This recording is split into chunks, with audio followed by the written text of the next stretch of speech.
about a time when you felt that your safety was threatened because of who you are? Absolutely. I used to live in a small area that's probably about the size of Dublin in North Carolina, called Apex, and I walk like I do every day here, and it was a pretty busy street, and there were, it was never, I never felt threatened or scared or anything for the most part. I didn't walk at night. But this one day, this car pulled over, and that it had happened before where people asked for directions and things like that, but I always made sure that I stayed back on the sidewalk and never went up to a car or anything like that. And it was an older man, probably about my dad's age, and he said, do you need a ride? Or, and I'm like, no, I'm fine, He said, well, I see you all the time, and just wanted to get your name, and me being stupid, I'm like, oh, it's Susan, blah, blah, just being friendly. And so we talked for a few more minutes, and he said, are you married? And I did the same thing. I went, no, which was another stupid thing. But I shouldn't, as a woman, feel that I have to always gauge what I'm saying, and that's the way it became. But he said, well, why don't you just get in the car and I'll drive you to where you're going? I said, no, I'm walking. And, I could have walked away at any point, but I really didn't feel threatened at that point. But he said, well, I said, by the way, I don't get in cars with strangers. And he said, well, I'm not a stranger. I see you all the time.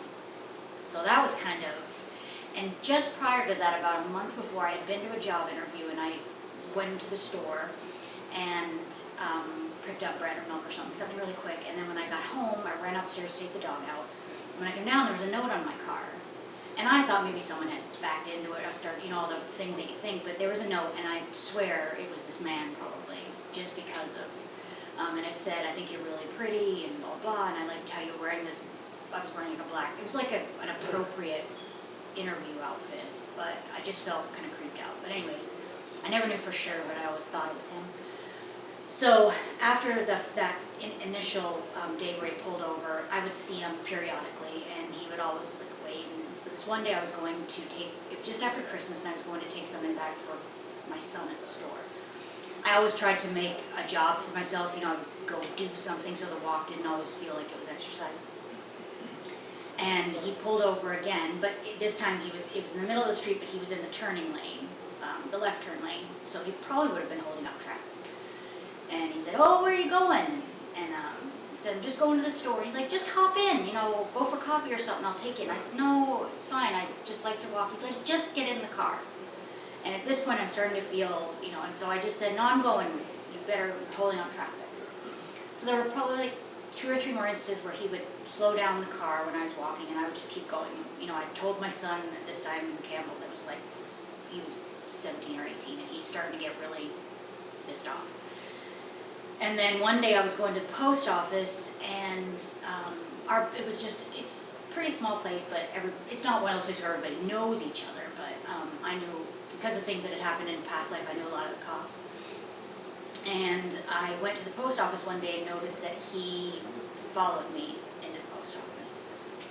So by this point I'm like, okay, I'm done. So I waited inside the post office, and he sat outside and sat outside and sat outside, waiting for me to come out, and I wouldn't go. And for whatever reason that day, I hadn't taken my cell phone. I think it was a really hot, it was a warm day down here, and my hands used to get sweaty and stuff. So I phoned my friend who was a detective, and I said, okay, and he goes, well, we need to go through everything. And he said, it's not, unless I have his license plate number, there's really not too much I can do about it. So I said, I don't have that, so he said to me, you have to assure me that you're going to carry your phone. And I'm like, well, maybe it's because I was wearing, workout stuff. And he's like, no, you don't go there. It's nothing to do with you. This guy's just a lunatic. So he said, if you can, get the license plate the next time you see the car. Because I knew exactly what I could remember exactly the car and everything. So it just so happened this one day, in my apartment complex, I see this car driving through the apartment complex, and it's him. So when he sees me, he takes off. So I think I had Liberty, I had the dog, ran her upstairs, and I saw where he had turned. And he actually lived probably a quarter of a mile down the road. So I thought, well, if he put his car in the garage, I'm screwed. But I saw that his car was there, so I took a picture of the license plate and so I called my friend, and he came over, he's the detective, and said, well, he took the information down, and when he came over, he said, I'm gonna show you a picture, is this the guy? So I said, yeah. And he was 72, around the same age as my dad, from New York, and he was able to find out that, and I said, well, he's not scary. He goes, you don't know that. He said, you don't know if he has a gun, or, you know, he could be.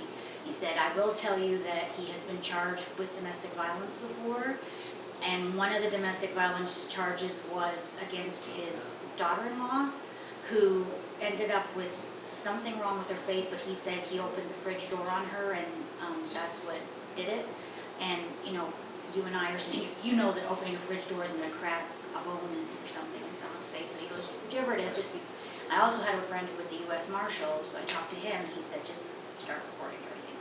The police officer did give me the option that day to file charges, but we went through everything, and I thought, you know, I really don't want to go through all that. There are different reasons. We've been through some stuff in our life, but I wanted something notated. So we did that, and from that point on, I never ever, I would go out and walk, because I wasn't going to let him beat me, but I changed my routes all the time. I started carrying pepper spray. I always had my phone. I had a dog, but she couldn't walk with me all the time because she had breathing issues and could only walk when it was colder, and North Carolina is very warm. So I knew he was watching me and stuff, but they had gone to his house, and tell me if you, they had gone to his house that day and said, someone's filed a complaint against you, and you're not allowed to go to, hang on, I have to backtrack. He was really scared. His wife was inside the house, so he said he would talk to the detective outside. And he goes, I don't know what you're talking about. And the detective said, well, there's a woman that feels threatened by you. And he's like, I only stopped to talk to her. And he's like, oh, 2 minutes ago, you said you didn't know. So he said, well, she is harassing me. So I want charge. He goes, if you do it again, I'm going to file charges. He goes, well, I want to file charges against her right now. And the detective said, for what? And he goes, for filing charges against me. Oh, okay. So, I mean, so then after they had told him, if you see her, then I would see, he'd drive down the road purposely. And then I told him about him driving through the apartment, and the cop said, what were you if you live in this nice house with your wife, what were you? He goes, oh, I was looking for an apartment for my son. And he goes, well, you can look for an apartment, your son can either look, or you can look, you're not allowed on the premises. So, on top of all the embarrassment of having to deal with all the cops and everything, I had to then have a phone call from the young girl. She was a young girl, probably not much older than you and Lindsay, who said, oh, I hear you've got a stalker. So I had to go through all that and she was like, oh, I want to hear all about it. And to her it was more like, I think she thought it was like a Lifetime movie or something. Yeah. So it really was, I just didn't want to deal with it. And you're just trying to mind your own business. I was just happens. trying to, I had a lot going on in my life, and that was just my thing. I just wanted, and so then I would see him periodically, like I said, and he told me that his job was driving old people he goes, I'm harmless, I drive old people back and forth to doctors appointments.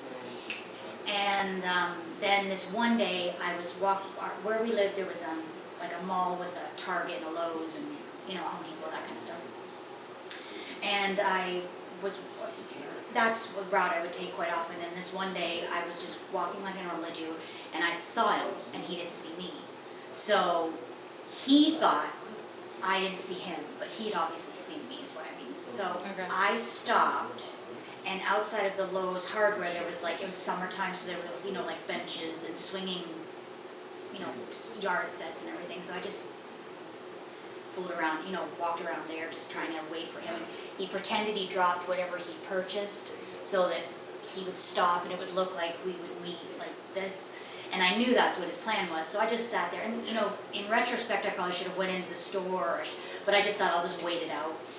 And so I called the detective, and detectives aren't usually sitting by their phone, but he called me back and said, you've notated and everything. But shortly after that was when I decided to make the move here, so I didn't really have to worry about it again, but it changed I'm not a very big woman, but I always felt kind of safe where we were. It was a nice, area and everything, but from that point on, I was like, I didn't want to listen to my earbuds anymore. I didn't want to be out past a certain point. I knew that, I knew where there were parts where maybe a little questionable, where, you know, someone could pull you in or something like that, and I hated living like that just because of this. I mean, as women, we should all be conscious of our surroundings and everything, but it was to the point where I was getting stressed and paranoid, so I didn't like that he had taken me to that point.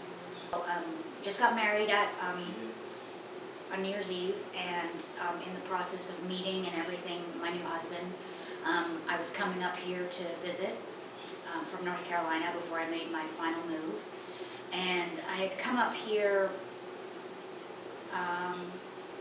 It was coming for like a week periods, and then go back for a week, and then come for 2 weeks, and then when I finally moved up here in May. But I was out walking, and Ken, my husband, had told me that this area around here, you know, certain areas not to go, but certain areas where I'd be safe, and he always made sure I had pepper spray, and he knew the story about everything.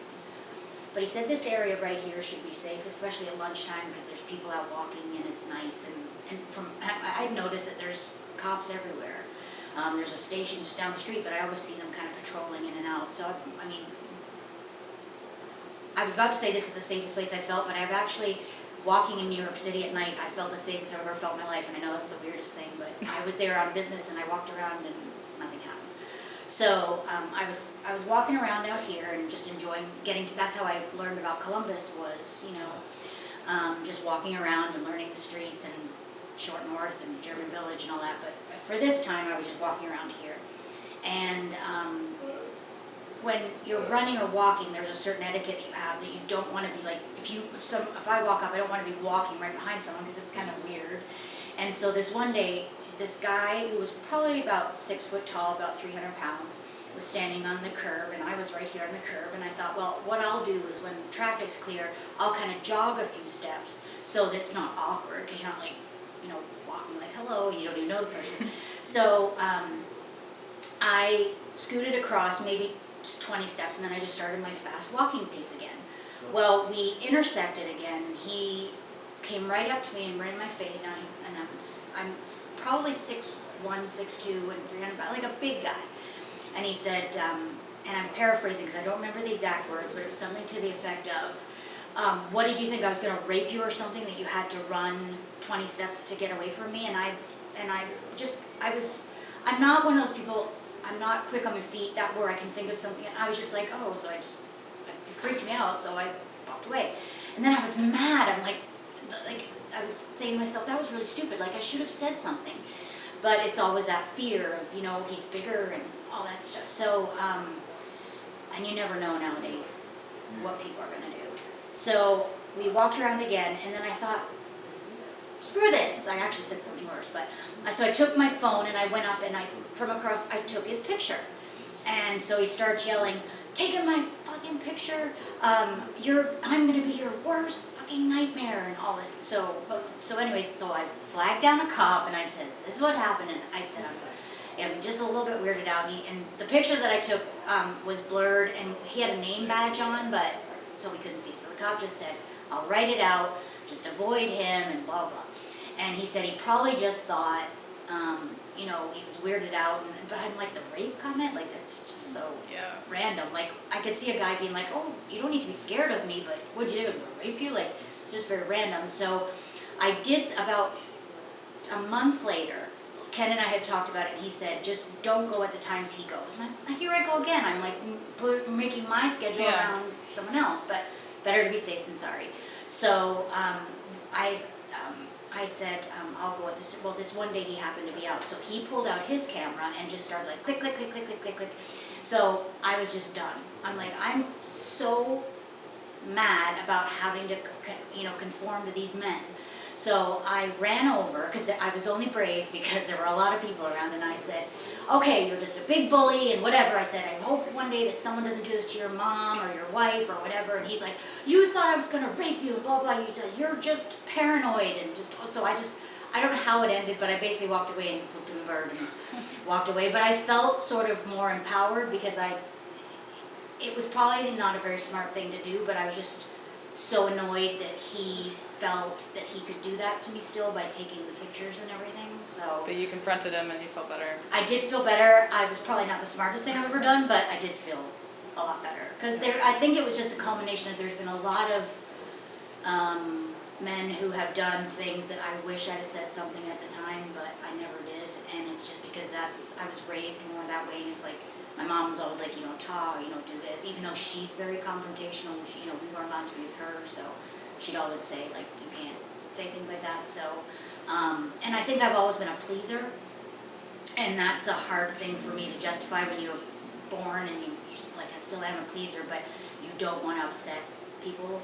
But I think that day, just all the men over my lifetime, and some women too, I mean, it's not just men that have pissed me off, but I mean, men that have done things to objectify me have made me mad. Like, just before we put the tape on, we were talking about, I went on a blind date one time and took my coat off, and the guy goes, well, those are a pleasant surprise.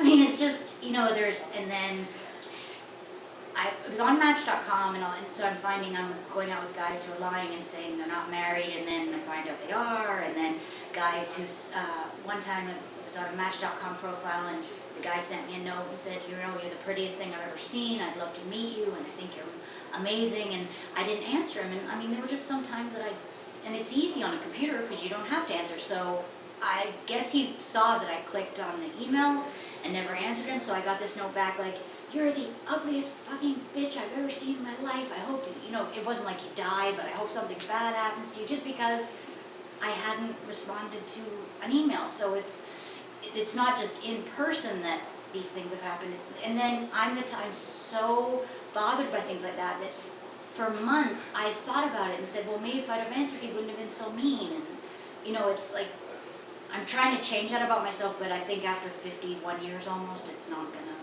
Have you seen online that is happening all the time? All the time. The girls, yes, just like, especially with Tinder being yes. such a big thing, that it's insane. It scares me for your generation, because that's, no one talks in person anymore, and it's all, when someone's behind a computer screen, they're so empowered to say things you would never say. Like if you turned a guy down in a bar, well actually I can't say that, because there was just 2 young women in New York who turned down 2 different guys in a bar, and he went outside and shot them and killed them, only because he said, can I buy you a drink? And they were like, no thanks, they were polite and everything, but he didn't accept it. So I can't, put it all, generalize it and say it's because they're behind a computer screen, because obviously not, but I've read things and seen things from people that I am horrified by. One guy, we went on one date, and he said, I'm going to send you pictures of houses that I have. I'm a real estate agent. So I'm flipping them through with my assistant at the time, who was your guy's age at the time. And she's, we're flipping through, and she goes, because she's giving me tips on Match.com. And all of a sudden, there's his penis. Well, there was a penis. And this is on a work computer, so I'm like, oh my god. So we're flipping. She goes, oh, that'll happen all the time. But I'm thinking, like, okay, first of all, those don't impress me.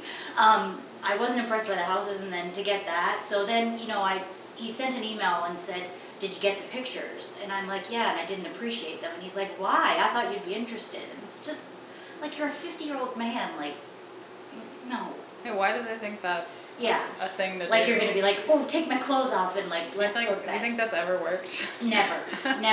I think it worked for the boys on Grindr, but that's about the only thing. That's probably it, right? Yeah. I don't know. Yeah. So, it's there. And then I've been out with, speaking of Grindr, I was out with a guy, and we went to the really nice restaurant in Raleigh, and we walked in, and I'm a shoe girl, and there were 4 guys who are definitely some of mine, and they said, oh girl, your shoes are fabulous. They were doing this, and he's like, I fucking hate fags. And I was like, this date is over. Yeah. And he's like, the whole drive, like, unfortunately, I had to, there's so many things I could have done. I should have called Lindsay, I should have done this, but it was just like, where does this stuff come from? Like, on his profile, he's like, oh, I'm open, we probably didn't say liberal, because, but, and at dinner it was really, really nice, and then we go to this bar to have a drink, and it's like, and I know that's not objectifying, but it's just kind of like the shit that I've had to deal with, so,